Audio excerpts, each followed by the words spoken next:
এখন আমরা কি চাচ্ছি? এখন চাচ্ছি হচ্ছে যখন আমি এডিট বাটনে ক্লিক করব তখন এখানে এডিট বাটনটা পরিবর্তন হয়ে সেভ নামে একটা বাটন ক্রিয়েট হবে এবং এখানে হচ্ছে একটা আরেকটা ইনপুট বক্স আসবে এবং ইনপুট বক্সের ভিতরে এই যে টেক্সটটা আছে এই টেক্সটটা চলে যাবে।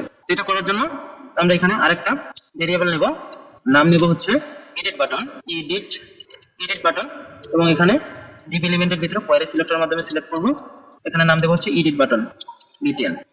তো এটা আমাদের সিলেক্ট হয়ে গেছে। এখন আমরা চাচ্ছি কি এখানে আমরা edit button dot add event listener হচ্ছে ক্লিক করার পর একটা ফাংশন রান হবে যেখানে আমরা কাজ করব। আমাদের এখানে আরেকটা বাটন ক্রিয়েট করা আগে প্রয়োজন। এখানে বাটন একটা ক্রিয়েট করব এবং টেক্সটের এখানে একটা আছে আমরা ইনপুট বক্স ক্রিয়েট করব। এর জন্য এই যে স্পেন যে আছে স্পেনের ভিতরে আমাদের এডিট বাটন আছে, এডিট বাটনটা আমরা কি করব কপি করে নিই বা ডুপ্লিকেট করি। এখন এখানে আমরা নাম দেব এটা হচ্ছে save button, save BTN class নাম দিলাম আমরা সেভ বিটিএন এবং এখানে আমরা এডিটকে পরিবর্তন করে দেব, এখানে দিব হচ্ছে সেভ। তাহলে দেখবেন যে সেভ বাটন একটা ক্রিয়েট হয়ে গেছে।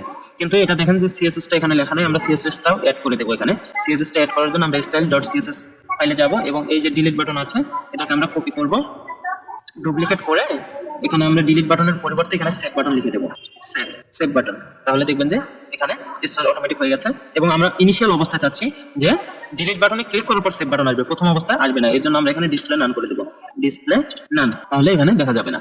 এবং